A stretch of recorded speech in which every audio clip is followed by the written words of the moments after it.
নারায়ণং নমস্কৃত্যং নরবৈষ্ণবো নরোত্তমম দেবীং সরস্বতী চৈব ততো জয়মুদীরয়েদ বন্দে বিষ্ণুপ্রিয়াং দেবীং দারিদ্র দুঃখ নাশিনীং ক্ষীরোদপুত্রীং কেশবকান্তং বিষ্ণুবক্ষ বিলাসিনীং।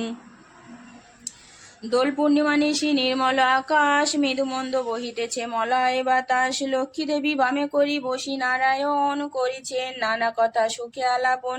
হেনকালে বিনা করে আসি মুনিবর, নারায়ণের সাক্ষাতে কহিলা বিস্তর।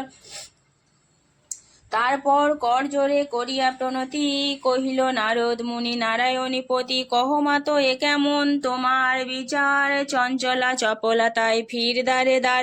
পলকে তরে তব নাহি কোথায় স্থিতি, মর্তবাসী সদা তাই ভুগিছে দুর্গতি। সতত কুক্রিয়ারত নর নারীগণ, অসহ্য যাতনা পায় দুর্ভিক্ষ ভীষণ। অন্যভাবে শীর্ণকায় বলহীন দেহ, ক্ষুধা কষ্টে আত্মহত্যা করিতেছে কেহ।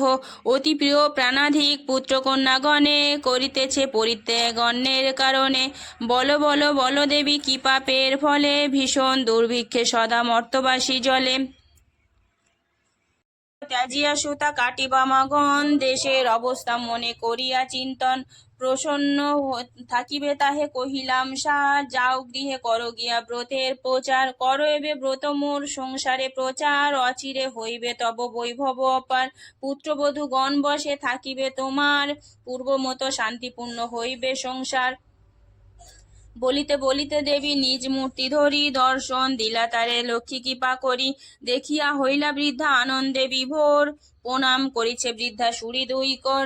প্রসন্ন হইয়া দেবী দিল তারে কোল, অন্তর্ধান হইলেন বলে হরি বল। এত বলি লক্ষ্মী দেবী হন অদর্শন, হৃষ্ট চিত্তে বৃদ্ধা গৃহে করিল গমন। আসিয়া গৃহেতে সব করিল বর্ণন, যে রূপে ঘটিল তার দেবী দর্শন। ব্রতের বিধান বৃদ্ধা বলিল সবারে, দেবী সব কথা যাহা বলিছে তাহারে। বধূগণ সবে মিলি করে লক্ষ্মী ব্রত, হিংসাদের স্বার্থভাব হলো তিরোহিত।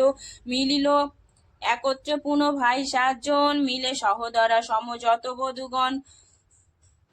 মা লক্ষ্মী করিল তথা পুনরাগমন, গৃহ অচিরে হইল শান্তিনিকেতন।